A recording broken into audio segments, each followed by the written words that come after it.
In the shadowed wilderness of upstate New York, 143 unmarked graves were unearthed in 1862, hidden beneath the rotting floorboards of an abandoned church. Local authorities recorded that every skeleton bore the unmistakable signs of prolonged torment: shattered bones that had once healed, evidence of repeated near drownings, and strange symbols carved directly into the marrow of their bones. For more than 160 years, federal archives concerning the Church of the Pure Spirit remained locked away, their contents accessible only to those with special clearance. I have obtained documents never before seen by the public, chilling records that reveal how three brothers, Elder Ezra, Deacon Silas, and Prophet Caleb Ravencroft, convinced hundreds of loyal followers that agony was the only road to salvation. Their grim rites of purification gave birth to what may be the most disturbing religious cult in American history. The tiny settlement of Ravenwood, tucked deep within upstate New York, seemed ordinary enough during the early 19th century. Nestled between rolling hills and thick forests roughly 40 miles north of Albany, it was home to perhaps 300 souls, sustained by farming, timber, and quiet trade with neighboring towns. Founded in 1803 by settlers seeking fertile land and new opportunities, Ravenwood became part of what historians would later call the Burned-Over District, a region consumed by the flames of the Second Great Awakening. This period of relentless religious revival swept across America in the early 1800s, igniting faiths, shattering old traditions, and giving rise to new sects with alarming speed. It was an age of traveling preachers, thunderous sermons, and fever crowds numbering in the thousands. Into this spiritual chaos arrived the Ravencroft brothers in the summer of 1825. Elder Ezra, the eldest at 42, had the bearing of a man who expected to be obeyed. His deep-set, nearly black eyes seemed to pierce through the soul whenever he spoke of divine matters. Deacon Silas, at 39, had the look of a scholar, wire-rimmed spectacles perched on his nose, ink permanently staining his fingers from endless hours spent writing religious tracts. Prophet Caleb, the youngest at 35, was the most unsettling of them all. His voice was soft, almost a whisper, yet somehow it carried to every ear in a crowded room. His pale blue eyes often rolled back during what he claimed were visions from God, leaving those who witnessed it both mesmerized and horrified. The brothers arrived with considerable wealth, purchasing a large tract of land on Ravenwood's outskirts, where they began construction of what they named the Church of the Pure Spirit. Unlike the modest white meeting houses typical of New England, their church was built from dark stone quarried from the surrounding hills. Its design was strange, a central octagonal sanctuary encircled by 8 smaller chambers, with a steeple that towered unnaturally high over the remote settlement. Most disturbing of all was the absence of windows. Services were held in near darkness, lit only by carefully arranged lanterns casting long, flickering shadows on the stone walls. "We have been called by the Spirit to this place," Elder Ezra declared during their first gathering, which drew a curious crowd despite the villagers' skepticism. "In an age of false prophets and lukewarm faith, we bring the true message, purification through tribulation. The Spirit has revealed to us that this community shall become the cradle of a new understanding." Their timing was perfect. The religious landscape of 1825 America was fractured and desperate for meaning. Traditional churches like the Episcopalians and Presbyterians were losing followers, while fiery Methodist circuit riders and impassioned Baptist preachers were sweeping the countryside, converting thousands. New faiths were being born in this spiritual frenzy. Within 5 years, Joseph Smith would publish the Book of Mormon less than 100 miles away. In this fertile ground, the Ravencroft message took root. Their teaching seemed simple at first. True salvation could only be achieved through suffering, which burned away sin and impurity. They quoted scripture about refinement by fire and Christ's agony on the cross. But unlike other preachers, they insisted the suffering must be real, physical, and deliberate. "The flesh is a vessel of sin," Deacon Silas would intone calmly during early sermons. "Therefore, the flesh must be tested, tried, and purified through tribulation. Only when the body has been broken can the spirit be set free." Their congregation grew steadily throughout the first year. Membership required an unsettling process. Each candidate was subjected to a private interview with Prophet Caleb, who alone decided if they were worthy vessels for purification. Those chosen were often drawn from 3 groups: the destitute, desperate for belonging, the deeply guilty, seeking redemption, and the wealthy, eager for spiritual experiences beyond the tame sermons of conventional churches. Among the first to join was Margaret Wilkins, a grieving widow who had buried her husband and 2 children after a scarlet fever outbreak the previous winter. Margaret had reportedly been contemplating ending her own life when she first encountered Elder Ezra in town. He looked at me as though he could see straight into my thoughts. She would later write in a journal uncovered by federal investigators. He told me my suffering had meaning, that it was preparing me for a greater purpose.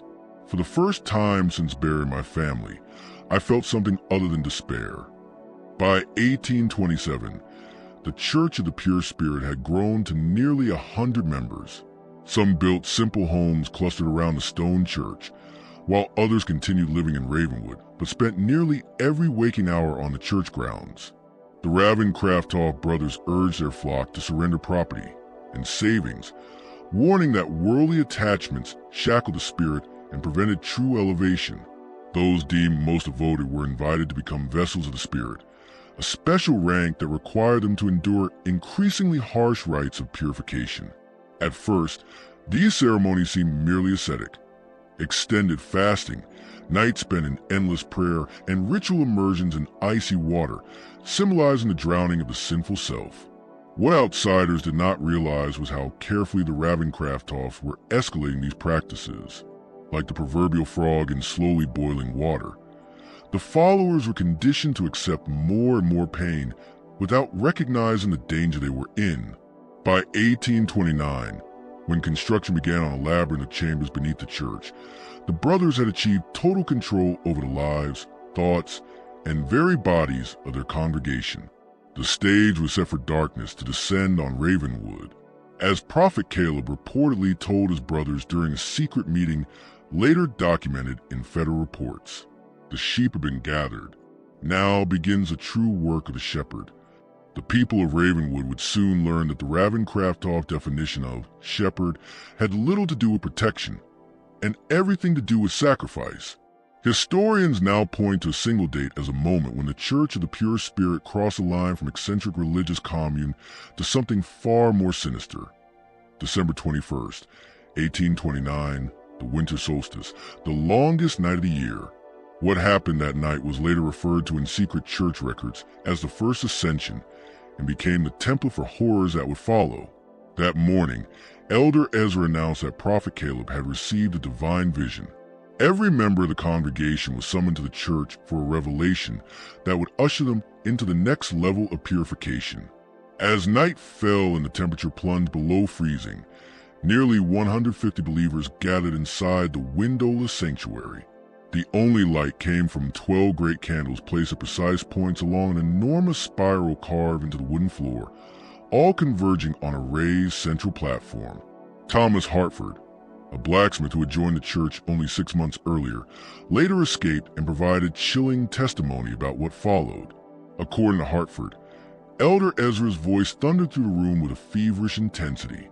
"Brothers and sisters," he cried, "we have been patient shepherds, guiding you gently toward understanding. But the Spirit grows impatient with our progress. Tonight, Prophet Caleb has been shown the true path to salvation. It requires courage greater than anything we have yet asked of you." At that moment, Prophet Caleb emerged from one of the side chambers.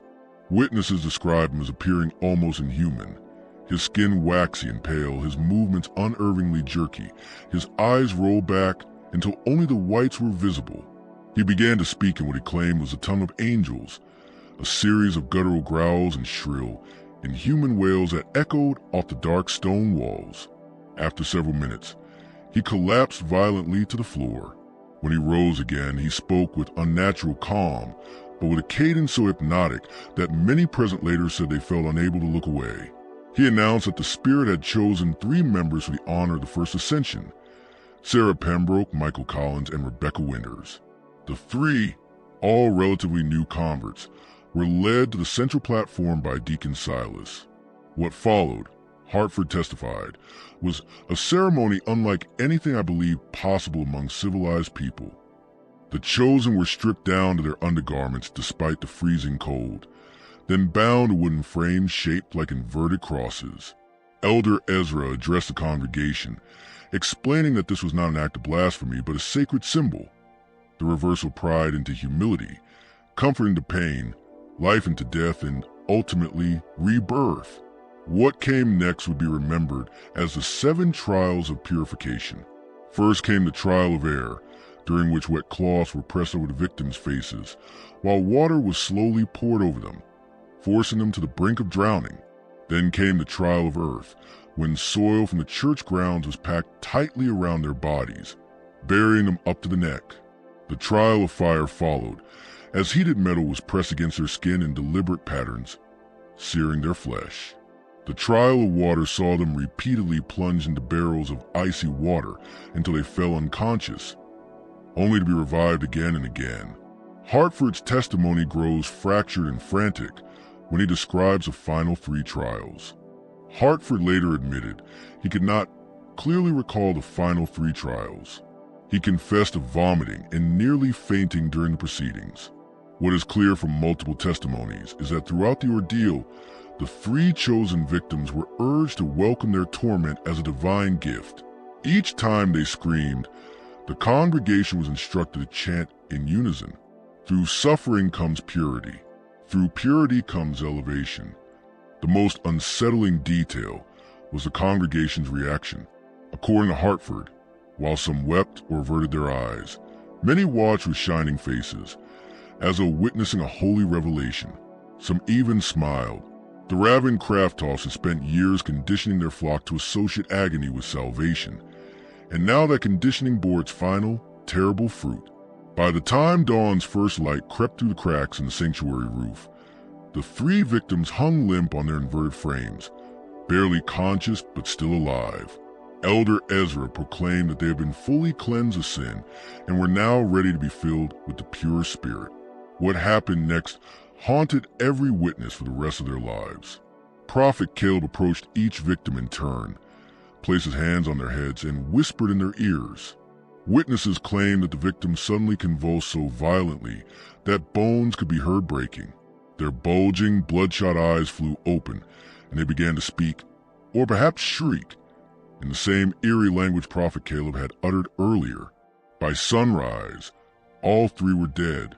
Elder Ezra proclaimed them successfully ascended, announcing that their souls had been so thoroughly purified they had bypassed judgment and gone straight to heaven. Their bodies, he declared, were now empty vessels, to be revered as sacred relics. Instead of burial, the corpses were carried to one of the newly built chambers beneath the church. They were laid out on cold stone slabs where congregants could view them, pray to them, and aspire to their holy elevation.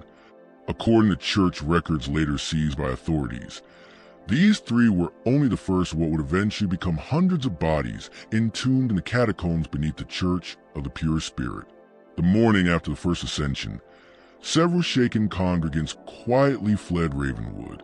Thomas Hartford was among them, though he would not speak of what he had witnessed for many years. Fearing no one would believe him, those who remained did not rebel. They became more devoted. The Ravencrofts had crossed the final threshold. Murder had become sacrament. According to a church elder who later turned state's evidence, Prophet Caleb told his brothers after the ceremony, "Now we have shown them the true face of God, and they did not turn away. There is nothing they will not accept from us now." He was right.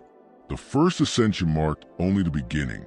What followed was 3 decades of escalating horror, hidden behind a veneer of religious devotion.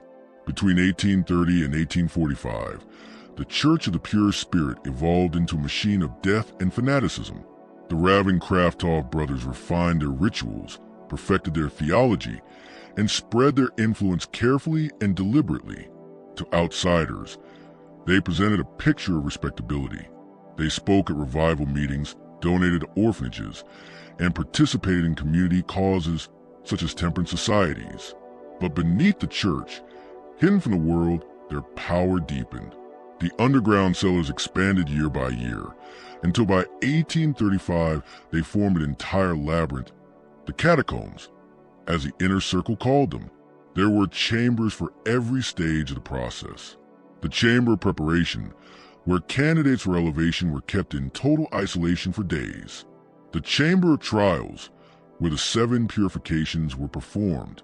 The Chamber of Ascension, where the final fatal rites were carried out. And most disturbing of all, the Chamber of Saints, where the bodies of the ascended were displayed. The preservation of these corpses became central to the cult's theology. Unlike most faiths, which bury their dead with reverence, the Ravencrofts displayed them like trophies.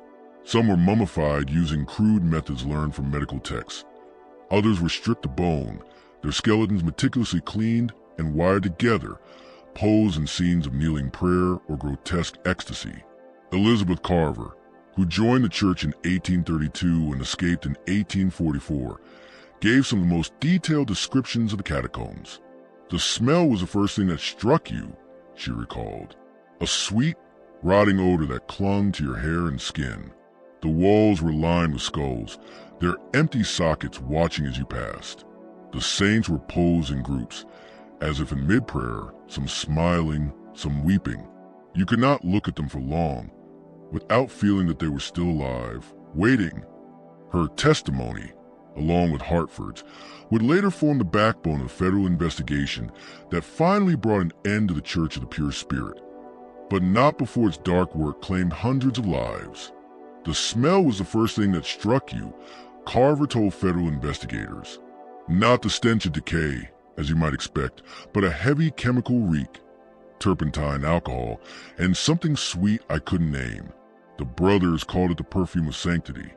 Later, I learned it was a smell of embalming fluids." Carver explained that new members were not immediately exposed to the full horror of the catacombs. At first, they heard of these places as symbolic, metaphors for spiritual purification. Then, step by step, they were granted access to the less disturbing chambers.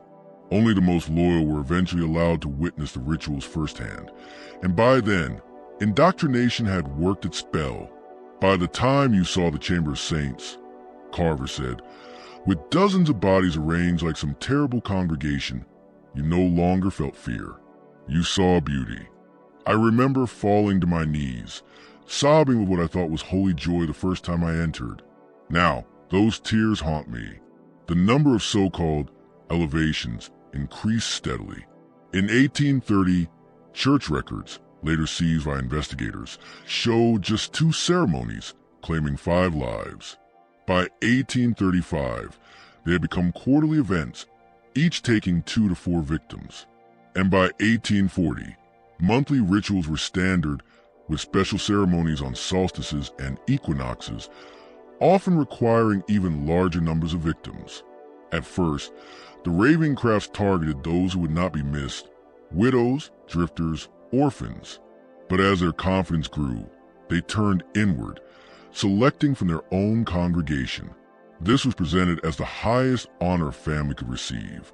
To give a child to the Spirit was considered the ultimate expression of faith, Carver recalled. Parents would compete for this blessing, offering sons and daughters with fervor that seems unimaginable now. Over time, Prophet Caleb's influence eclipsed that of his brothers. By 1840, he personally chose every candidate for elevation and dictated the exact ritual each one would endure. His private journals, recovered years later, show a mind unraveling. Pages were filled with frantic scrawl and anatomical sketches. In one entry from 1842 he wrote, "The Spirit has revealed that the soul is scattered to the body in sacred nodes. Each elevation shows me more. Soon, I will have the map of divine anatomy." As membership swelled to nearly 300 by 1845, the brothers faced a grim logistical problem: what to do with the ever-growing number of bodies. Their solution was both practical and horrifying. They began selling human remains to medical schools. At the time, medical colleges were desperate for cadavers, relying mostly on executed criminals or stolen bodies from graveyards. Deacon Silas, the scholar of the trio, used his academic contacts to quietly supply institutions in Albany, New York City, and Philadelphia. Records show that between 1840 and 1845, at least 67 vessels, the church's word for victims, were sold under the guise of aiding medical science. The profits were used to fund church expansion, while the knowledge silos gained from medical circles allowed the cult to refine their techniques, perfecting ways to prolong pain, preserve corpses, and conceal outward signs of torture. By 1845, the Church of the Pure Spirit had transformed from a fringe sect into something truly nightmarish. A self-sustaining system of indoctrination, ritual murder, and profit, all cloaked in the language of faith. One federal investigator would later call it a perfect machine for evil. But despite their careful secrecy, rumors began to spread. Too many members had joined the church only to vanish from public life. Survivors who escaped rarely spoke, but their haunted eyes were enough to fuel suspicion. And then, a postal inspector investigating financial irregularities stumbled across something unexpected, a discovery that would eventually rip away the veil hiding Ravenwood's nightmare. But that reckoning was still years away.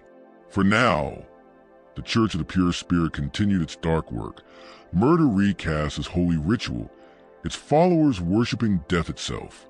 Before we continue with the next chapter of this true American horror, make sure to subscribe to the channel and tell us in the comments where you're listening from. Your support helps us uncover more of these forgotten nightmares. Let us return to the twisted world of the Ravencroft brothers. By the late 1840s, the public face of the Church of the Pure Spirit was at its absolute peak. To the outside world, the Ravencroft brothers seemed like model religious leaders, perfect examples of the revivalist spirit sweeping across America during the Second Great Awakening. Their compound had grown into a thriving, self-contained community. The main church building with its infamous underground chambers, dormitory for unmarried members, homes for families, workshops that produced goods for sale, and even a school for the children of the faithful. Visitors to Ravenwood often remarked on the neatness and prosperity of the settlement. The Ravencrofts were careful about who they allowed inside, admitting only carefully vetted potential converts or respected local figures they wanted to impress. What outsiders saw was a disciplined, industrious religious community, men and women working side by side, singing hymns, praying in harmony. What they never saw were the layers of psychological control that kept members obedient. The secret ceremonies held at night beneath the church, or the steadily rising number of ritual elevations. They also never saw the growing wealth of the Ravencroft brothers, donations from followers, profits from businesses run under the church's name, and, most disturbingly, the sale of human remains to medical schools. The first crack in their carefully maintained facade appeared in 1847. James Thornhill, a postal inspector investigating financial irregularities in several towns, noticed strange banking patterns tied to the Church of the Pure Spirit. Large cash deposits made at odd intervals, amounts that looked more like institutional transfers than private donations. Even more suspicious were the regular payments to medical colleges in Albany, Philadelphia, and Baltimore, vaguely labeled as research donations. Thornhill's inquiry might have ended there, just another case of questionable bookkeeping. Had he not crossed paths with Martha Simmons, a former church member who had fled Ravenwood after witnessing her sister's so-called elevation in 1846. At first, Simmons was terrified to speak, but over time, she provided Thornhill with the first official testimony exposing the Ravencrofts' true activities. She spoke of underground rituals involving torture, of bodies preserved in secret chambers, of children taken for special blessings and never seen again. Thornhill later wrote, "Her claims were so outlandish I might have dismissed them entirely, had they not aligned so perfectly with the financial irregularities I'd already uncovered." He reported his concerns to superiors, but their response was cautious, even dismissive. Religious freedom was fiercely protected, and accusing a church of murder required overwhelming evidence. Undeterred, Thornhill began a private investigation, building a quiet network of informants around Ravenwood. One of his most important contacts became Dr. William Garrett, a respected physician in Albany. Garrett had grown suspicious of the condition of cadavers he received that allegedly came from the Church of the Pure Spirit. Instead of unclaimed bodies or willing donors, These corpses showed signs of having been tortured, wounds partially healed before death, cause of death consistent across multiple bodies, asphyxiation combined with extreme physical stress.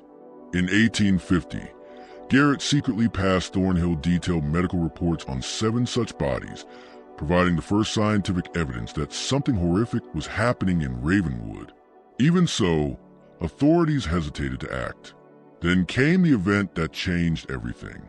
By 1851, Prophet Caleb Ravencroft's mental state had collapsed entirely. For years, his visions had been the lifeblood of the church's theology. Now they became nightmarish. Witnesses later testified that he would scream about spirits crawling from the walls, about divine anatomy glowing in the air, about blood being the key to eternal life.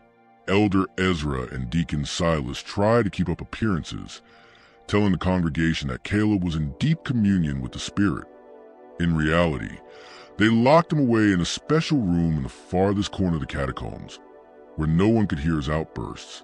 But on the night of June 17, 1851, Caleb escaped.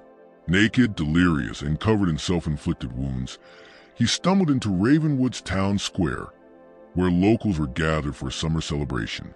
Before a horrified crowd, he declared himself the living vessel of the pure spirit and began shouting vivid descriptions of the secret rites performed under the church. "The blood of the purified strengthens our connection to the divine," he reportedly cried. 27 vessels have been emptied. Their spirits live in me. The chambers beneath hold their sacred remains, and soon all of you will join them in glorious suffering. Local authorities arrested Caleb immediately, assuming he was a madman. But when he identified himself as one of the Ravencroft brothers, the story took a darker turn. Prophet Caleb's ravings suddenly took on new weight. James Thornhill, already watching Ravenwood closely, was notified immediately and arrived the very next morning to interrogate the fallen prophet. What he found was no longer the charismatic mystic who had once mesmerized his congregation, but a man teetering on the edge of madness. Caleb alternated between eerie, statue-like silence and manic bursts of confession, spilling out details that matched the darkest claims of former members. Most chilling of all, he sketched maps of the underground complex, tunnels, secret entrances, and the chamber of saints where the victims' remains were kept. Armed with his damning testimony, Thornhill finally secured official authorization for a full-scale investigation. But word of Caleb's capture reached Elder Ezra and Deacon Silas before the authorities could act. What followed showed just how far the brothers were willing to go to protect themselves. Within hours, they enacted a contingency plan known inside the cult as the Cleansing Flame. Members of the inner circle were ordered to remove financial records, destroy incriminating tools, and dispose of the most recent corpses. Then they set fire to the main church, not a wild blaze, but a carefully orchestrated burn designed to eliminate evidence, while leaving enough standing to sell the illusion of a tragic accident. By the time officials arrived with their warrant on June 19, 1851, the church smoldered in partial ruin. Congregants busied themselves with recovery efforts, playing the part of devout victims. Elder Ezra himself greeted the investigators, speaking in solemn tones. "It seems God has tested us doubly," he said, "first with the affliction of my beloved brother's mind, and now with this terrible fire. But we shall rebuild. Faith must always rise from ashes." Despite the facade, investigators pressed forward. Excavations revealed the collapsed main tunnel system, which had been deliberately sealed.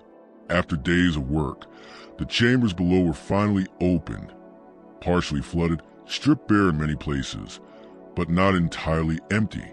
What remained was enough to confirm Caleb's horrifying confessions: specially designed restraints, tools modified for torture, vats of chemicals used for preservation. And in the Chamber of Saints, despite the brothers' desperate efforts, dozens of human remains, some skeletal, others partially preserved, all pose in grotesque tableaus. Federal investigator Daniel Blackwood wrote in his report, "The scene defies description. Skeletons knelt in eternal prayer. Corpses sat arranged as though in congregation. In the smallest alcoves, the bodies of children posed as if at play, yet bearing unmistakable marks of violent death.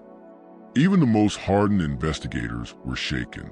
Newspapers, constrained by Victorian morality, could print only partial details, but what they did publish was enough to horrify the nation. On June 25, 1851, the Albany Evening Journal ran the now famous headline, "House of Worship Revealed as Charnel House. Brothers accused of unspeakable acts in the name of religion." As authorities worked to identify the remains, Ezra and Silas maintained their innocence. They blamed everything on Prophet Caleb, claiming he had acted alone and without their knowledge. For a moment, it almost seemed plausible, until investigators discovered the final piece of evidence that shattered their defense. Hidden beneath the floorboards of Silas's private quarters was a leather-bound ledger. Inside, written in Silas's own hand, was a complete record of every elevation conducted between 1829 and 1851. Names, dates, methods, notes on what had been done with each body, including which had been sold to medical schools. Most damning of all, the ledger explicitly implicated all three brothers. Ezra's name appeared again and again as the one who selected candidates. This, combined with Caleb's testimony and accounts from escaped members, was enough to seal their fate. On July 3, 1851, Elder Ezra and Deacon Silas Ravencroft were arrested and charged with murder, fraud, and desecration of human remains. What followed was one of the most sensational trials of the 19th century. Authorities kept the most disturbing evidence hidden from the public, fearing riots or mass panic, but investigators continued to uncover horrors that reached far beyond Ravenwood, revealing that the Ravencroft brothers had not merely built a cult, but an entire criminal system disguised as a church. And even as they stood trial, many suspected that the darkest secrets of the Church of the Pure Spirit were still waiting, buried deep in the catacombs, to be discovered. Into multiple aspects of American society, religious, medical, and financial, Elder Ezra and Deacon Silas remained in custody, awaiting trial, while Prophet Caleb had been committed to the state asylum at Utica, declared too mentally shattered to stand trial. Their followers had either fled to escape prosecution or stayed behind in Ravenwood, broken and hollow-eyed, their entire belief system shattered by the revelations. Federal investigator Daniel Blackwood, who now led the case, established a temporary office in Ravenwood to direct the sprawling inquiry. As he pieced together fragmented church records, witness accounts, and forensic evidence, a grim and far-reaching timeline began to take shape, one that stretched back years before the brothers ever set foot in upstate New York. The Ravencrofts did not begin their crimes here, Blackwood wrote in a confidential report to Washington. Evidence points to similar atrocities in at least 3 previous locations, reaching back to 1817. In every case, they founded a religious community, gathered the desperate and the vulnerable, then vanished just before suspicion could close in. What set Ravenwood apart was not the nature of their crimes, but their sheer scale and duration. Records uncovered in a hidden vault beneath Deacon Silas's quarters revealed that the brothers had operated under different names in Connecticut, Pennsylvania, and Ohio before finally settling in New York. Each move allowed them to perfect their methods, refining their theology, sharpening their control, and shaping the twisted doctrine that would become the Church of the Pure Spirit. Even more chilling was the evidence that they had not worked alone. Letters between Deacon Silas and several prominent medical colleges showed that their activities had outside awareness, if not outright support. One letter from a respected Philadelphia anatomist in 1844 praised exceptional quality and unique preparation of the body supplied by the church, noting disturbingly that the subject showed evidence of systematic anatomical study prior to death, as though they were prepared for our work while still living. This revelation added an even darker dimension to the case. The Ravencrofts had not merely murdered their followers in the name of purification. They had been experimenting on them. They documented their findings, sold their research and the very bodies of their victims to medical institutions, and appeared to have conducted a crude but systematic program of physiological study. Dr. Samuel Prescott of Albany Medical College told investigators the patterns of injury, the methods of preservation, and the clinical detail of the notes suggest these men were attempting to understand the human body's response to pain, pushing it to its very limits. Then, in August 1851, the case took a sinister turn. Dr. Jonathan Crane, a respected physician from Boston, came forward with testimony that reframed the entire investigation. Crane had been a student at Harvard Medical School in the early 1820s and recalled a visiting lecturer named Simon Ravenwood who spoke of pain as a pathway to religious ecstasy. "I remember being disturbed by his lectures," Crane said. He described experiments that were appalling even by the crude standards of that era. "When I saw the newspaper sketches of Deacon Silas Ravencroft, I realized they were the same man." This revelation confirmed investigators' growing suspicion. The Church of the Pure Spirit was never just a cult. It was a decades-long research project. Its rituals, its doctrine, its sacrifices, all were carefully engineered to serve a single, horrifying purpose: the systematic study of human suffering. Beneath Deacon Silas's quarters, investigators discovered a sealed room packed with hundreds of notebooks, detailed anatomical sketches, experimental protocols, and decades of cold, clinical observations. The language of the journals grew increasingly detached and scientific over the years, shedding their religious justifications entirely. One entry from 1848 read, simply, "Subject 157 maintained consciousness for 47 minutes following redacted. Heart continued functioning for 12 minutes beyond loss of consciousness. Vocalization patterns consistent with previous trials. Blood loss measured at 1.7 L. Hypothesis regarding sustainability of vital functions under extreme conditions supported." When Elder Ezra was shown this evidence, his mask of sanctimony finally fell. According to the interrogation transcript, he laughed, low and unhinged, for nearly a full minute before speaking. "You understand nothing," he told Blackwood. "The Spirit has many names. Some call it God, others call it science. We merely sought knowledge that others fear to find. Our followers were elevated. Their suffering had purpose. Their deaths had meaning." This revelation sent shockwaves through the medical establishment. Institutions that had received research or specimens from the Ravencrofts were suddenly thrust into the public spotlight, forcing an unprecedented reckoning over the ethics of medical science. By autumn, investigators were still excavating the desecrated church grounds. Prophet Cale's confession spoke of 217 vessels. But as the work continued, it became clear the true number of victims was far higher. "We have identified at least 276 individuals thus far," Blackwood reported grimly. In September, based on soil analysis and the structural growth of the underground chambers, investigators concluded that more remains might still lie buried beneath the neighboring property. The brothers, it seemed, had been slowly tunneling outward as their grim operation expanded. The investigation darkened further with the discovery of letters suggesting that not all victims had been willing participants in the church's rituals. Correspondence between Elder Ezra and contact in nearby towns revealed a deliberate system for acquiring suitable subjects: travelers, immigrants, and forgotten, those least likely to be missed. One letter, written by a church member from a neighboring settlement, read chillingly, "The red-haired Irishman who passed through last Thursday would make an excellent vessel. No family, seeking work, strong constitution. I have directed him to Ravenwood with promise of employment at the mill. Expect his arrival by Saturday next." This evidence transformed the entire case. It was no longer simply a matter of religious zealotry preying upon its own flock. It was organized abduction, calculated murder, and human experimentation for profit and for their twisted notion of research.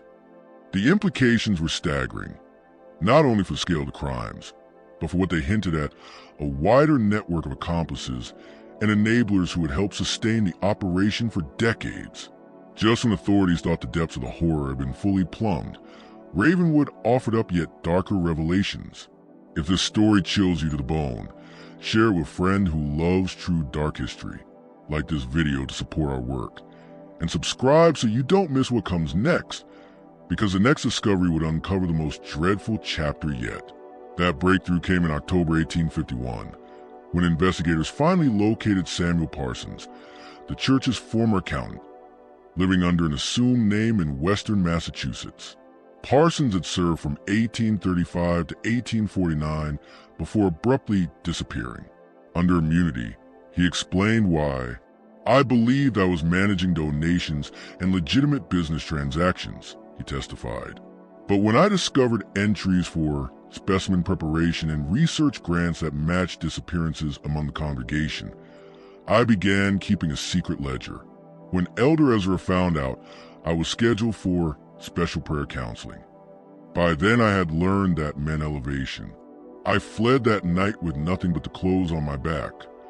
Parsons' testimony proved to be a turning point. He provided investigators with detailed financial recollections, names of medical institutions that had purchased bodies, wealthy patrons who had unknowingly funded the brothers' gruesome work, and church members who had taken part in acquiring victims and disposing of remains. Most shocking of all, Parsons revealed the existence of a second facility, nearly 40 miles from Ravenwood, purchased secretly by the brothers in 1840. This location, he said, was used for special research, hidden even from most of the church's inner circle. Elder Ezra called it the garden, Parsons recalled. Only he, Deacon Silas, and 2 chosen assistants ever went there. Supplies were brought monthly, medical instruments, chemicals, restraints, and sometimes living subjects, always at night. None ever returned. When investigators finally located and searched the farmhouse, what they found eclipsed even the nightmare beneath the church. The building had been turned into a coldly efficient research complex, with separate rooms for different procedures. Records showed that this site had been reserved for long-term experiments, keeping victims alive for weeks, sometimes months, to observe the slow unfolding of suffering. Worst of all was a separate outbuilding containing narrow cells and equipment sized for children. Investigators' records confirmed that at least 37 children, some as young as 4, had been held there between 1840 and 1851. The revelation ignited a wave of public outrage unlike anything seen before. Newspapers that had once been restrained now printed every gruesome detail, and the New York Tribune ran the headline, "Monsters in Human Form. Ravencroft brothers' crimes against innocents revealed." Crowds filled the streets demanding swift justice, and political leaders pushed for the harshest possible prosecution. Even the brothers began to crack under the weight of the evidence. Guards reported Elder Ezra muttering and laughing to unseen companions in his cell. Deacon Silas, when confronted with the findings from the garden, attempted suicide but survived. By the end of 1851, the case had grown beyond a local scandal into a full national obsession. The trial of the Ravencroft brothers was set to become one of the most sensational legal spectacles in American history, a case that would touch on religion, medicine, morality, and the capacity for evil hidden behind the mask of respectability. Yet even as preparations for trial advanced, Daniel Blackwood remained uneasy. The timeline stretched too far, the logistics too complex, the funding too substantial. "I am convinced we have uncovered only the visible tip of something far larger," Blackwood wrote in his personal journal that December. "The Ravencrofts are guilty beyond all doubt, but I cannot shake the feeling they were merely a part of a network whose full extent we have yet to grasp, of a larger enterprise, one that may continue to operate despite their capture. The question that haunts me," Blackwood wrote, "is not whether justice will be served in this case, but whether the full truth will ever come to light." His words would prove disturbingly prophetic as preparations began for what newspapers called a trial of the century. The trial of Elder Ezra and Deacon Silas Ravencroft commenced on January 12, 1852, in Albany, New York. Security around the courthouse was unprecedented. Armed guards patrolled the streets while thousands gathered outside each day, some traveling from as far as Boston and Philadelphia simply to glimpse the accused. Inside, the atmosphere was suffocating. The prosecution, led by James Sullivan, presented a devastatingly methodical case that lasted 6 weeks. Over 100 witnesses were called, and each piece of testimony seemed to peel back another layer of the church's facade. Survivors spoke in haunted tones of the psychological grip the brothers exerted, describing the slow, almost hypnotic indoctrination that led them to accept ever more extreme purification rituals. Medical experts described their examinations of the recovered bodies, confirming that many had suffered prolonged torture and systematic experimentation before death. Financial records laid bare the profit motive: sales of human remains, research donations from medical schools, and carefully laundered income from the brothers' various enterprises. But the most harrowing testimony came from families of the dead. Sarah Wilkinson took the stand and spoke of her daughter Emma, who had joined the church at 16. She read aloud letters she had received in Emma's familiar handwriting, letters that grew stranger, almost feverish, before they suddenly stopped. Her last letter said she had been selected for a special blessing. Wilkinson testified through tears. "It told me I should rejoice in her coming elevation. When I traveled to Ravenwood, Elder Ezra told me she was in retreat for spiritual preparation and could not receive visitors. 3 weeks later, he said she had ascended to the pure spirit during a sacred ceremony. I begged to see her body, but he said it had been sanctified and could never leave the grounds." Throughout the trial, the behavior of the two brothers diverged sharply. Deacon Silas sat withdrawn, pale, and silent, speaking only in whispers to his attorneys, rarely meeting anyone's eyes. Elder Ezra, by contrast, exuded an unsettling calm. He often smiled faintly during the most damning testimony, and at times nodded as though in satisfaction, as if he approved of how completely his deeds were being exposed. When the defense finally opened its case in late February, their strategy was revealed. They would not deny the deaths, nor much of what had been described, but would argue that the Church of the Pure Spirit's rituals were protected under the Constitution as religious expression. The Constitution of these United States guarantees freedom of religious practice, defense attorney William Hargrove argued. The ceremonies of the Church of the Pure Spirit, however shocking to conventional sensibilities, were undertaken voluntarily by its members, who believed in purification through suffering. This line of defense unraveled under cross-examination. Former members testified that consent was obtained through coercion, deceit, and the administration of mind-altering substances containing opium. They spoke of being drugged, isolated, and manipulated until they would submit willingly to almost anything. The final, crushing blow to the defense came when the prosecution presented the records from the garden, proof that many of the victims had been abducted rather than recruited. By March 2nd, 1852, the trial seemed all but over. Then Elder Ezra made a request that electrified the courtroom. He wished to testify in his own defense. His attorneys strongly objected, but the judge, after lengthy consideration, granted permission. What followed was one of the most chilling moments in American legal history. For nearly 4 hours, Elder Ezra spoke without notes, delivering a sermon-like monologue that was equal parts confession, manifesto, and challenge to the moral framework of society. He did not deny the charges. He did not apologize.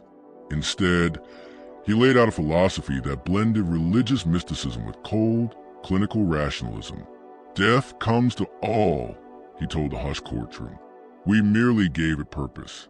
Those who ascended through our ministrations have contributed to knowledge that will benefit all mankind.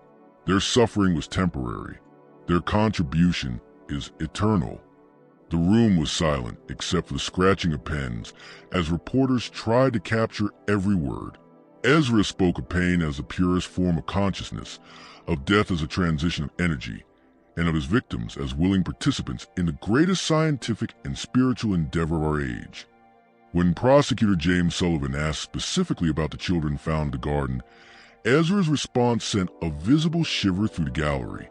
"The young vessel receives the Spirit most purely," Ezra said without hesitation. Their observations were the most valuable, precisely because they were unclouded by preconception. "We honor them by allowing their suffering to illuminate paths others fear to tread." Gasps echoed through the chamber.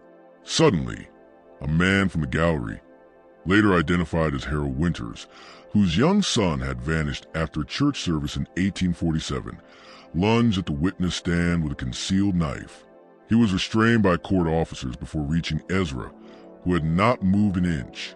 "You see," Ezra said calmly, smiling faintly as Winters was dragged from the room.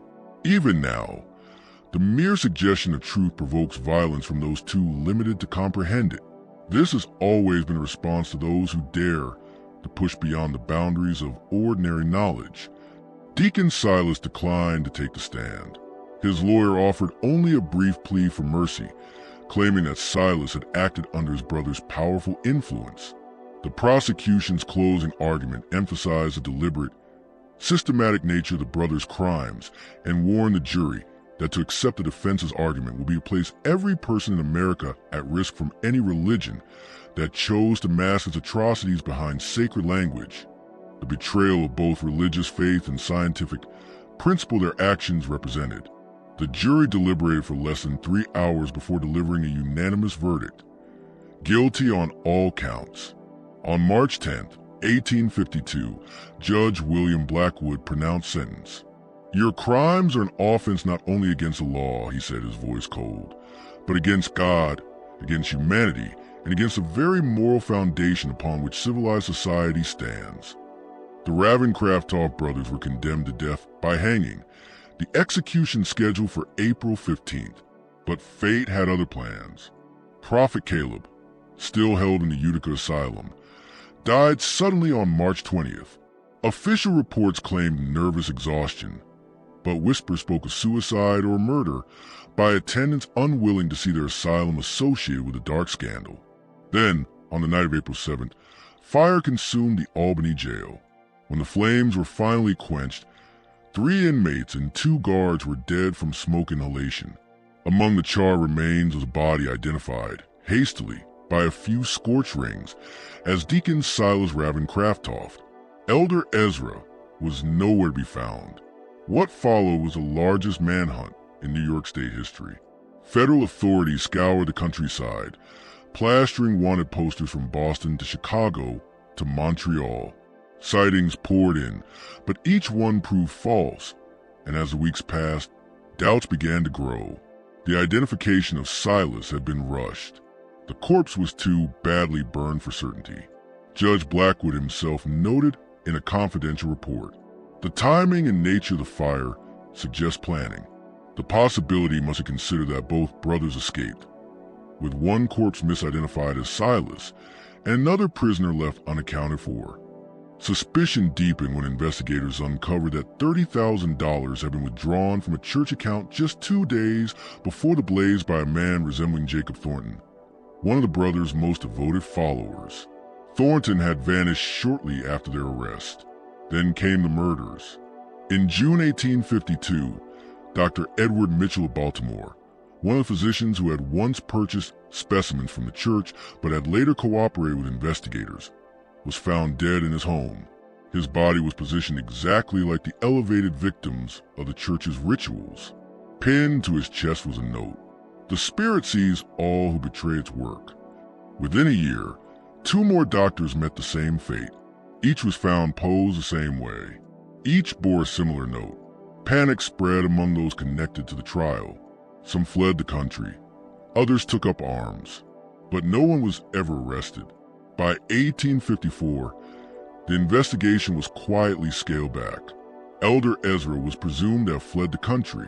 Rumors of splinter groups, sects with rituals eerily similar to those of the Church of the Pure Spirit, surfaced in New Orleans, St. Louis, even San Francisco.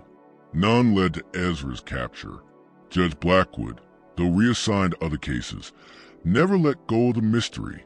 In his final private report before retiring in 1860, he wrote, "The Ravencroft case represents not the end of criminal enterprise, but merely its exposure. We have not extinguished the darkness, only driven it deeper into the shadows, where it continues its work beyond our sight. And there it grows." His words proved eerily prescient. In the decade that followed, strange reports would surface. Small religious gatherings, isolated communities, whispers of disappearances. always brief, always vanishing before law enforcement could act. Then, in 1862, 10 years after the trial, a chilling discovery was made near the Massachusetts-Vermont border. Authorities investigating reports of chanting and lights found an abandoned church calling itself the Sanctuary of Divine Understanding. In its cellar was evidence of recent ritual activity unmistakably linked to the Ravencroft practices. And there was a journal. Experts confirmed the handwriting matched that of Elder Ezra Ravencroft. The final entry, written just 3 days before the building was discovered, read, "The work continues as it must. Each vessel contributes to understanding. Each elevation brings the final revelation closer. 100 years from now, when the full truth emerges, all will recognize our sacrifice as the foundation of a new age of understanding. The Spirit is patient, so too must be its servants." Whether this was Ezra's last testament or merely another disappearance before he resurfaced elsewhere remains unknown. No confirmed sighting of him was ever recorded after the fire. And so, Elder Ezra Ravencroft passed from history. Not as a man captured and punished, but as a phantom, a shadow whose work may still continue in places unseen. The unsolved mysteries of American criminal history. The official investigation into the Church of the Pure Spirit formally ended in 1862, its last act being the recovery of the abandoned Sanctuary of Divine Understanding and the journal attributed to Elder Ezra. Federal authorities, overwhelmed by the demands of the Civil War, quietly classified the case as resolved despite the unresolved question of Ezra's fate. Evidence from Ravenwood and every site tied to the brothers was sealed away in a restricted Department of Justice archive, journals, ritual tools, financial records, anatomical drawings. A collection so disturbing that for decades almost no one dared examine it. In Ravenwood, healing was slow. The church buildings were torn down, the land left vacant like a scar in the earth. Many residents moved away, unable to live beneath the shadow of what newspapers had called the American House of Horror. Those who had lost family formed the Assembly of Reconciliation, later simply the Assembly, a group dedicated to exposing religious movements that crossed the line into abuse. But the true impact of the Ravencroft case echoed far beyond Ravenwood. It transformed medical ethics. The revelation that respected institutions had profited from the brothers' crimes forced the first national reckoning over the sourcing of cadavers for education and research. The AMA's 1855 Code of Ethics required proof of lawful acquisition for every body used in science. By 1858, multiple states had enacted stricter regulations. Dr. William Harrison, a central figure in exposing the medical connection, became a fierce advocate for reform. His 1860 treatise on the moral imperative in scientific inquiry declared, "Knowledge born of cruelty is poison at its root. Science without conscience is not progress. It is atrocity disguised." Still, rumors persisted. Throughout the late 19th century, sightings of Elder Ezra were reported everywhere, from New Orleans spiritualist circles to European medical conferences. None were proven, but they reflected how deeply his shadow had fallen over the public imagination. Even more troubling were the small sects discovered across the country, practicing fragments of the church's rituals. The most infamous appeared in Missouri in 1879, led by a man calling himself Brother Elijah, later revealed to be Thomas Whitfield, one of Ezra's former Inner Circle disciples. Authorities found journals directly quoting Ravencroft teachings. Whitfield took his own life rather than face arrest. The most chilling revelation came in 1899 when a locked iron box was anonymously delivered to Harvard Medical School. Inside were journals and anatomical drawings spanning from 1852 to 1898, and the handwriting was confirmed to be Ezra's. The final entry, dated December 31st, 1898, read, "As the century closes, so too does my work in this vessel. Age has done what law could not. I go now to the pure spirit, content that the seeds we planted have taken root. The next generation will build upon our foundation. The suffering was necessary. The knowledge remains. The spirit continues." Whether this was Ezra's true final testament or an elaborate forgery was never proven. If real, it meant he had lived to 115. What mattered more was that the journals contained protocols and observations that seemed to have influenced early 20th century medical research, proof that some part of the brothers' work had bled into legitimate science. Harvard immediately sealed the collection. By 1902, it had been transferred to a federal archive, where it remained classified until 1972. In 1967, a new archaeological survey of Ravenwood uncovered more remains, raising the death toll to over 400. Most disturbing of all was the discovery of a sealed chamber containing documents outlining plans for a nationwide network of chapters. Ravenwood, it seemed, had been meant to be just the beginning. Today, 160 years later, the land where the church stood remains fenced off, posted with warnings. Locals say the soil is cursed, that on certain nights, no wind stirs, no animals call, and sound itself seems swallowed by the dark. Perhaps it is just superstition. Or perhaps, as investigator Blackwood once wrote, we have not ended the darkness. We have only driven it deeper where it waits. And somewhere deep in those woods, perhaps it still does,